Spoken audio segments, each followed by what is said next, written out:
Hello. Have I mentioned recently that D&D is not worth playing? I'm gonna tell you all about it once we go through a loading screen.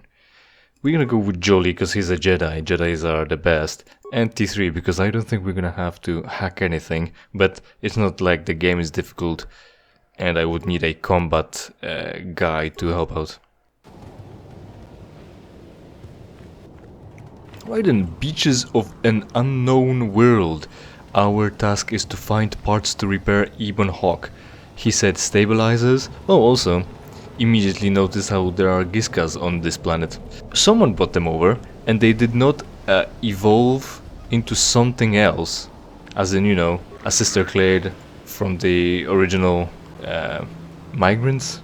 What I'm trying to say is that people, some species brought them over here, and then over the 50,000 years of time, they did not change significantly enough for us to not recognize them as the same Giskas that we had to kill off of our ship. So that's it, that's the beach. D&D is not worth playing. I am on the lookout for a gaming experience, because playing 3 hours once a week of your favorite Soulsborne ring, and also Sekiro, because that's now a part of the series. It's all from Software Games. And also From Software produced more games than just whatever they're famous for recently, right? So the broad spectrum, broad category now has to be broadened by a more specific title. Ah, there they are. That's a choice.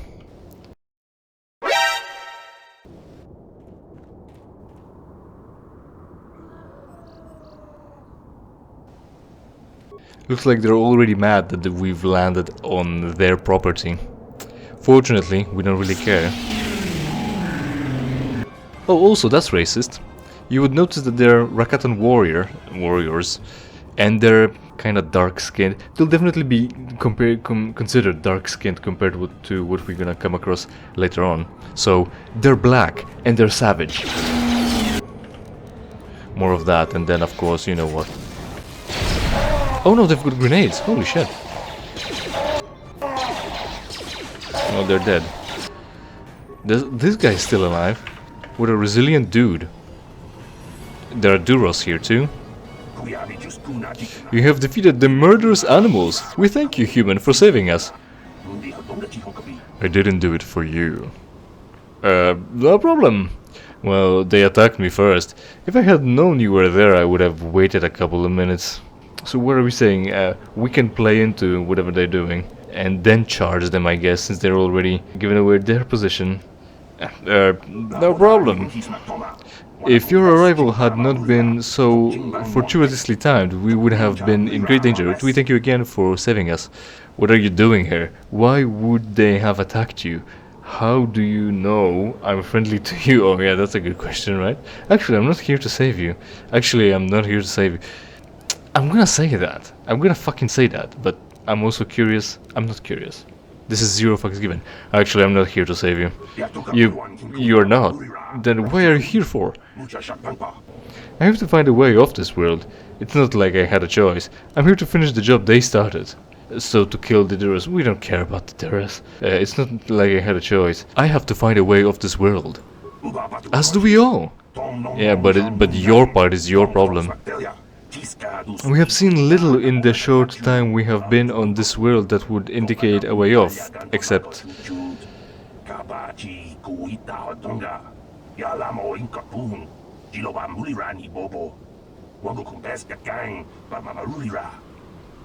Spill it! The Sith. We have seen Sith interceptors in the sky once or twice. They appeared to be able to fly unimpeded through the field, which forced us to crash. If we could somehow find a ship of theirs... but it is too much to hope for. The Sith would surely kill us on sight if we were found. Much better to hide and hope the Republic will find us. We believe they may have something to do with the large temple structure to the north of here. We have been suspicious of the structure since we landed, but we cannot approach it. The Mandalorians hunt in that area. There are also Mandalorians here. Were they brought by the Empire? There are Mandalorians here? Yes, there are. More than you might think, although that may just be because they aren't killed as easy as we are. With their weapons they raid and kill other survivors and can fight off the natives as well. They seem to have some sort of invisibility or light clothing shields that they hide them until they strike. Where are they? Tell me of the natives. Has anyone found a way of this world? Well, we know the Sith and Mandalorians haven't. Have anyone found a way of this world? The Sith, we have seen we've seen this already. Tell me of the natives. They hardly had time to learn much, they said, in the little time they spent here. Where are they? Where are the Mandalorians? Where are the Mandalorians then? They are north of here by a large temple structure. We dare not approach it but we cannot delay here much longer. The longer we stay, the more likely either Mandalorians or the natives will find us and kill us. Why don't you try to get to one of the other islands? You could stay in our ship if you want. Tell me more of the natives. Why don't you try to get to one of the other islands? Do we see one of the other islands from here? Isn't that swimming across an ocean without a boat? There are currents, that's difficult. I believe that would be the best choice. The others have not returned, but it may be because they could find no way to.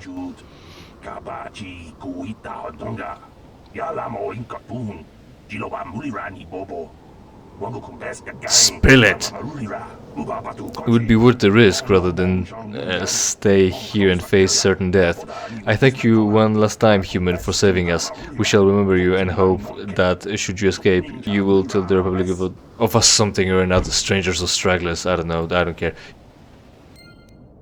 You didn't run into my ship, did you? They run in somewhere in here, I think, not up the ramp. If they have, that's an intrusion. I hope my team is trained well enough to know to kill them. Otherwise, they run off and try... Oh, yeah. Good thing I've got reshade on.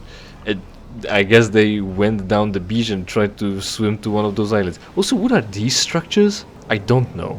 It's not that the original textures, as opposed to AI upscale, was any clearer on what the fuck this is. And I don't fucking know what this is. Right, so 3 hours once a week is not enough to enjoy your latest FromSoft game of challenge. You want to do that more often, so I'm always on the lookout for an opportunity. And there were some opportunities, awful ones as well. And there are the savages, black ones as well. The natives, you know, they have the wrong skin color, they have to die. One stayed in the back because he's the grenadier. One one's immune, okay. You know what he might not be immune to? Kill.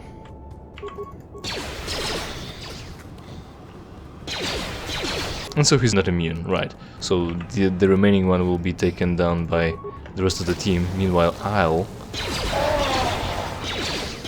not attack the rest, I guess.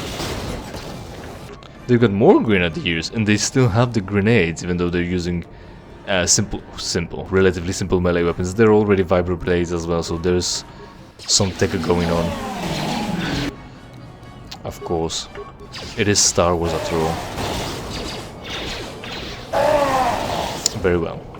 And there's the temple up the north. Remember this area from Brotherhood of Shadow Solomon's Revenge? When it was retextured and recolored to look more like Korban? Anyway, the opportunities were terrible. I want a normal game, right? I want to roll the dice, I want to know the rules, and I want to know the world so I can feel comfortable. What happens around the world? Well, first off, the Americans are running the games, so it's not at the optimal time.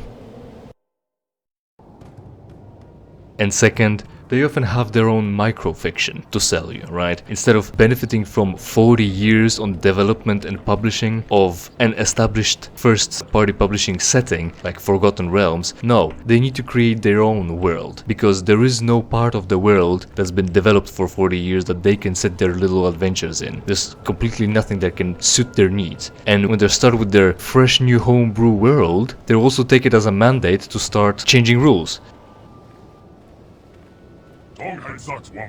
Stay your weapons, interloper. We are not here for battle or blood. We bring you an invitation from the One, great champion of the Rakata. Right, so we found the dwelling of the savages, and on one hand, they're the active party here, fighting against the status quo, but on the other, the enemies of this tribe, the, light-skinned guys, are the reasonable and intelligent and developed as well. So they're a better thing to ally with. Unfortunately, we don't know about that yet, and they're the ones who approach us first. Unfortunately for them, I guess, they already had their party attack us instead of trying to talk. So they are at a disadvantage, actually. Advantage and disadvantage cancel each other out. They have an advantage of meeting us first, but they also have the disadvantage of trying to kill us at that first meeting. Rakata, the One, what are you talking about? We're gonna spend time on dialogue, and I just wanted to gripe about D&D, dude. Rakata, the One, what are you talking about? An invitation? What kind of invitation? That's the better thing. Wait a minute. Do you understand these creatures? Do you not? You must have learned their language when you came here in search of the secrets to the Starforge. Back when you were still Revan. Shut up and stop blowing our cover. You have used strange magics and weapons to slaughter our raiding parties, interloper. You have bathed in the blood of the fierce Rakatan warriors. You don't know that, you weren't there. Your power and skill in battle has impressed the One. He wishes an audience with you, a great honor. Come with us now and we will take you to him.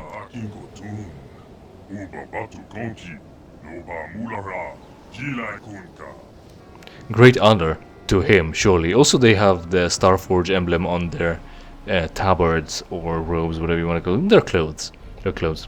Anyway, since they invented their own world, they take it as mandate to start changing rules. And it's not that they change the rules to make the game better, to clarify unclear writing and rulings, to make things go smoother, to actually give you options that you were missing or you could benefit from. No, they start changing the most basic things, like what happens when you roll a 1 or 20 on the dice, or whether you can take 10 on your tests, or that there is now an injury system, and so on and so forth. And the reasoning is of course trash. Like one guy will send you a 600 pages long book about his homebrew world, and he'll tell you to focus on the feats that he came up with and the injury system. And he says, I made this so that the martial weapons are more deadly. And the problem is, who are the martial weapons more deadly to? The players or the foes they fight against? It's supposed to decrease the martials versus casters divide, but it just punishes martials more. So first off, there's this whole formula where the size of the weapon is compared to the size of the enemy, and then you roll severity, and then you check what you rolled, and then if the description of the wound has specific terms, that adds up, and then you add it to this or that or whatever, and then you multiply it by something, and that results in a DC for a medicine check, and the DC is gonna be like in the 50s, which would require you to spend 2 months in hospital to get nursed back to health. And yeah, it's danger and consequential, but also, you're now out of the adventure for 2 months because you need to come back to. The idea behind this system is that the casters have less health than the fighters, so it's easier to deal large proportion of their health and cause them a grievous wound. But see, there's a big problem with that. If you break a mage's arm, he still has another free arm to cast their spells with. That's one thing. And if you break their legs, they can cast fly and still fly around the battlefield. Also, you have to first get there, because the mages are the backliners casting ranged spells. Your barbarian is not gonna have that luxury. If he's in the front line, he's taking the hits, and if you break his arm, he won't be able to use both hands for two-handed weapons. He won't be able to use one-handed weapon with 2 arms to deal extra damage. He won't be able to dual wield, and he won't be able to use a shield, which helps him, stay alive. So this system that's supposed to be more deadly with the martial weapons is just punishing the frontliners. And what's worse, a rogue as a melee character who sneaks behind an enemy to get a flank and utilize its sneak attack has the second lowest hit points of all classes. How's that balanced for him? The homebrew feats are mild and redundant as well, but the funniest part about the world building that guy had is that every dimension, every plane of existence has a magic saturation level, and there are a couple of thresholds to that. And there's a formula behind it. When a spellcaster casts their spells, they raise their caster level to the power of their spell level and multiply that by 2 to the power of their character level. Not only that, the guy didn't know that you can go into thousands with one spellcasting. and it seems like it would saturate the plane of existence after one day of being a mage. But no, he says, oh no, the saturation levels are so high that it would take trillions upon trillions of spells to go over any limits. So fantastic. So why the fuck do you have this formula to calculate any of this if it will never be relevant because the results are always too small to cross any of those thresholds? And then he tries to brag saying, oh, I already track 7 numbers for that. Yeah, fantastic. Yeah, fantastic. You just added more work on your part. Why is this described in your player's handbook? Who cares? He's got a formula there for what's the value of the saturation, max saturation for the realm, being 1,000 times some patron deity's powers or times something or another. Why did I as a player need to read that? I don't fucking know. And then the thresholds themselves. If you make this realm more saturated, now your spells like Fireball deal more damage. Fantastic. Amazing. What happens if I cast something else that doesn't deal damage, like Web, Grease, Fly, Invisibility? How does that influence the spell? Well, that's not described, and he doesn't know. And quickly back to the injuries, where his tables are shittily formatted as well, is I thought, how can you avoid the whole system? How can you not participate in this bullshit? And you know, if it was a computer game, you could just make one of those challenge runs, where you decide to opt out of an entire segment of a game because of your build. Like, it's one thing to choose between a fighter and a spellcaster and to think and be excited about wanting to cast the spells and see how it looks like and stay safe and plan, rather than tank all the damage and swing swords wildly, which is valid in its own right. But both of those characters would take damage, right? And as far as you can opt out of enchanting your gear and just use whatever you loot, it's more like trying to play one of the modern Fallouts 3, 4, New Vegas, while trying to avoid your limb damage. And maybe it's not that you don't damage your limbs, but it is you're definitely skipping out on the whole spending 2 months in the hospital because your leg is broken or chopped off, because you actually have a dedicated healer who would pick spells like Greater Restoration that just regrows a limb. Yeah, how can you build a character to avoid the dumb system? Back in KOTOR in the meantime, who is the one? What's going on here? Force Persuade, I don't have to come with you. Okay, take me to the one. I'm not going anywhere with you. We might as well go, since we're already here. And it's funny that we would need to get out of the discussion with Force Persuade to go explore somewhere else. I'm not sure if we would pick, if once we pick this, we'd be able to come back here and take the meeting at our leisure. But maybe we should, because that would lock us, otherwise it would lock us into more dialogues and I have more things to say. I guess, okay, take me to the one. I have nothing but time, I guess. No, I actually don't. I don't care. We have to find the parts to repair our ship, or find the Sith's ship to fly to Starforge. I guess we don't care. I'm not going anywhere with you. The will of the one cannot be denied, Interloper. You will come with us now to see our champion, or our Rancor war beast will destroy you. Watch me. Try me, bitch. Look at this. Can't be denied? I'm here to deny you everything. If you say something cannot be done, I'm here to tell you it can be. If you say that something has to be done, I'm here to not do it. I think I'll just kill you instead. Are you blind, Interloper? Our war beast will crush you if you defy us. This is your last chance. Come with us to see the one, or we will feast on your bones. I'm being railroaded. Okay, take me to the one. You can't kill me. I'm invincible. That is such a small impediment. I'm not sure what that means. You can't kill me. I'm invincible. Release the war beasts. So it's not a game over screen, so you will fucking die like the bitches you are. And talking about, in my Doom playthrough, I mention D&D that has no challenge behind it. And with that also comes... Oh, he's not immune to that, good. With that also comes the next guy. You know, I just want to try out my character, I just want to try out my build, I want to see how viable it is raw. Rules as written. I want to have some limitations to see how I can overcome them, to actually have the challenge, right? I actually am not interested in my character being given an additional class to level up simultaneously so that you're more powerful. I'm not interested in more feats, extra health, and more ability score improvements. I'll take something within the scope of what the game has to offer, but not those ridiculous things, because if you power us up this much, how challenging are you gonna make the combat? And with that, people often think, I also come across people who like seem to not know that there is an option for point buy or standard array continually, and they will keep telling you, no, just roll the dice, just roll the dice, this is how we determine the stats. It's not that you will just roll the standard 4d6 and keep the highest 3 to have some flexibility and hope for good rolls. No, they'll tell you, oh, roll just fucking 10 d8s and then pick 3 the best of that.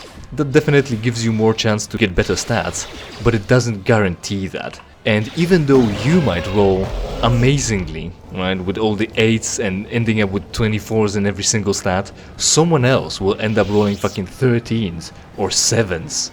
And it's not more fair. And the guy will tell you, oh no, the dice are more fair. No, it's not. When you give the same sum for point buy to everyone, or the same standard array to everyone, you can make the sum anything you want. You can make it more than what the book says so that everyone can have guaranteed higher stats and be more powerful just like you want them, or give them the standard array that you gonna tune yourself, and it's gonna be better than what the book offers, and your stats are gonna be greater than what if you would roll 46, keep top 3, and everyone will have the same, and everyone will put them where they need them to. Beware of people who will say, oh no, we're gonna roll so that you can have high and low stats for roleplay, as if you can't have roleplay with point buy or standard array, or that you cannot have low and high stats with point buy or standard array. This is just bullshit gibberish, because they're retards and they don't know what they're doing. You want powerful characters, just give them high stats. Don't expect them to roll and then tell them, and your rolls are pretty shit, so just change one of them to 18s that you wanted. Like, fucking be consistent. Know what you're doing. Fucking kill yourself. Kill yourself now. You don't know what you're doing. You don't know how to play this game. Alright, so this is the enclave of the savages, and we hardly care about entering. We want to find parts for our ships. So let's stop running in circles and try another area where they might have some garbage we can salvage. Damn, the approach is quite long. Of course it's long because it has to have a serpentine road to have a reveal at what we're approaching, rather than just have a straight open field to immediately blow their load on what's to come. I mean, it's on one hand they're working with the limitations of how much space they can put on a map, if you know what I mean, how big the map can be. But also it's not that bad that you're entering a new area through a loading zone and you're already able to see this enclave, and the enemy will approach you from there, because they're immediately cutting us off, taking away control for a cutscene as soon as we reach them.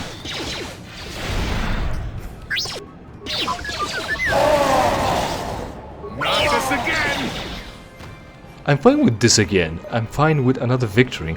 Jolie, what are you complaining about? Are you one of those people who want your players to roll fucking 7d12 for your stats and take some of all of them, and then complain that they're succeeding at tests? So again, you'll have those people give you great stats and they'll just start fucking around with the rules for no good reasons. They will tell you, you no longer can do repeatable tests, like for instance search checks. You could search a room, you've found nothing is going on. So what's stopping you from searching the room again? Nothing. So you could search the room again to see if you can find something that you've missed. And if you don't find anything then what are you gonna do? Well, maybe search again, because nothing's happening. You've got the time, you decided, it's a tactical decision, you decided to waste that time on more searching. Maybe they're chasing you, maybe not, depending on how difficult the combat is, right? If you're worried that someone is gonna catch up to you and cause you trouble by fighting you and deal too much damage that you might not be able to recover,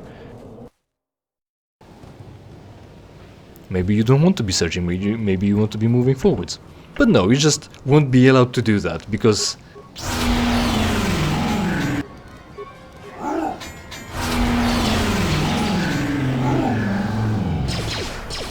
that would let you succeed too many times. Also, why am I using a sword? That's the also that I should be worried about. Because they ran up to me and I felt threatened, that's why. One insanity is enough, right.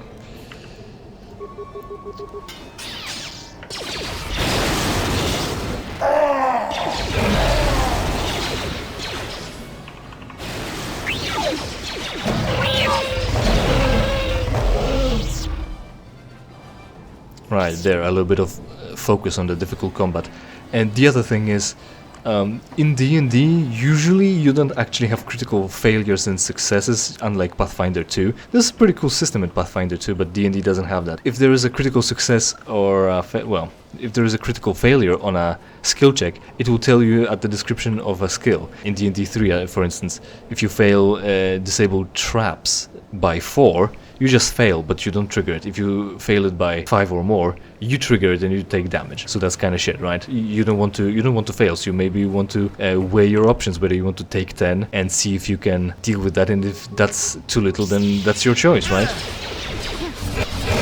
It might be too little, and you didn't disable the trap, but you didn't activate it either. Oh right, why am I doing this again? Because he's in my face and I feel threatened. Oh, I'm so fucking threatened, dude. Look at this. Jolie, where are you, Jolie? There you are. Yes. And he's dead. Now it's gonna be more difficult.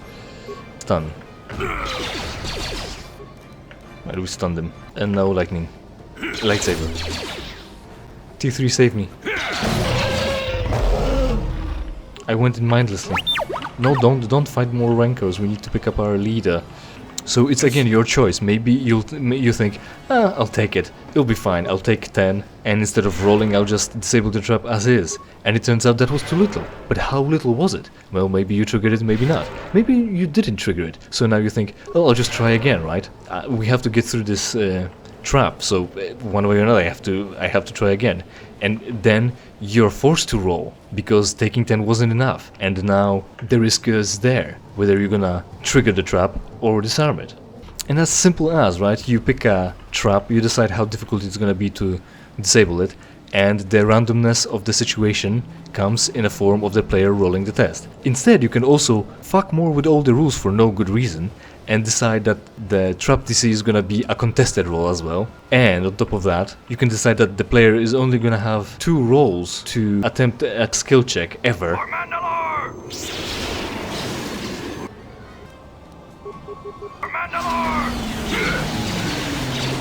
And if that's not enough... Oh, is everyone under insanity? No, I should be aiming that over that way.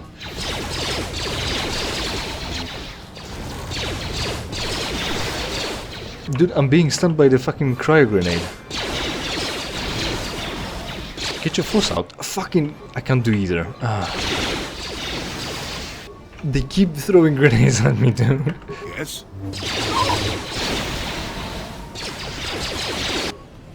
Did you just use a stun? No, you didn't, did you? We need... I know what we need. That's what we need. To stun fucking them, all of them. Control the crowd so we can attempt things better. Now, I'm gonna go with a lot of that, and you are gonna go with a lot of this. I can't mash this, because then it will get interrupted. Oh, I know what I should be doing. I'm fucking it all up because I'm not thinking. I'm kind of angry about the stupid ideas that people have. We want Force Wave, is what we want. What? And I want to just use Circle of Death. That's what I want. There it is, journal entry added. The journal is, we've defeated the Mandalorians, they weren't that tough after all. The Duras are weak, and we're the best. They had a good thing going on for them with the ambush and thousands of cryo grenades, but fortunately, we stopped, thought, and overcame, right? So there are no critical failures and successes other than that. When you're trying to add, you always succeed if you roll crit 20. To a system that doesn't support that, you're opening yourself up to the idea that the player will take initiative and say, I'm looking for this specific magic item in this room. Eventually he'll get his crit, and what are you gonna do about that? Deny him? He used the rules that you came up with. On top of that, when you're making set DCs a contested roll, the check becomes impossible unless you roll a crit success. If you want something to be impossible, just pronounce it to be impossible, instead of hoping they won't crit succeed. And you can't rely on the skills that you're specialized in to be certain that you would succeed no matter what. It's like they've got this sick idea of what balance is. Empower the players by giving them boons and powers and magic items and money and this and that and stats and whatever they're gonna want, and then they'll take their ability to use any of them away.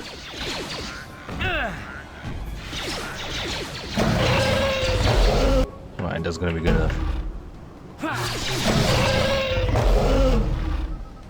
You want it balanced? Just play raw. Your rules are not improving anything.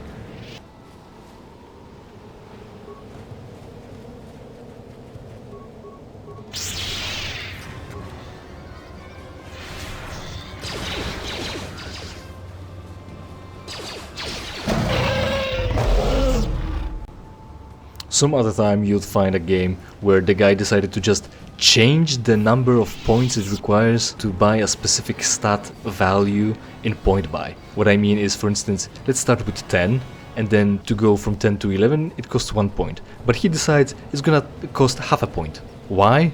What does that improve? It doesn't. It doesn't improve anything. Did you want to empower your players by giving them the ability to have more of a lower value stat but still have a high value stat? Well, then you could have just given them a better sum to work with the calculators that already exist.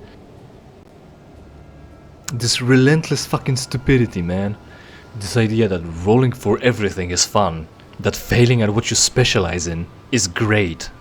Like I said before, if you want a unique D&D experience, just play raw, because no one does that anymore. They all think they know better, and their ideas are shit. To close off with, imagine this situation. You're facing against the gelatinous cube, which is an ooze. And that means it's just this glob of jelly. It's a homogeneous creature. It has no organs. It's just a mass of substance. There is no place you can hit it, no way to hit it harder to deal a critical damage. There isn't a vulnerability you can exploit to make it limp and not be able to chase after you. Similarly, you can't stab a zombie in the heart and expect that it will work. Those creatures are immune to criticals, because a zombie is not dependent on a heartbeat and blood flow. But nah, see, let's make it balanced. If a creature is immune to critical, you still can't deal sneak attack damage to them, but if you land a critical, you deal 1.25 times the damage. Why would you give your players these scraps? You wanted to make it harder and balanced? Don't give them any extra damage for a critical against creatures that are immune. You wanted to give them something? Why are you giving them a quarter more? Why do we need to calculate what's a quarter of 17? And then round it down anyway? Humanity is overrated, dude. Bring out the nukes. It's so not worth being exposed to their stupid ideas. Thanks for listening to this long rant. I hope you enjoyed, and I hope we'll see each other in something I play for you for free. In the meantime, of course, interact with this video and every other video on my channel, preferably by watching and sharing it with your friends. Check out the RGB laser party down below the video player, around the like and subscribe button. And if you don't like the content, just download the video and edit it into a homebrew that suits your brilliant ideas.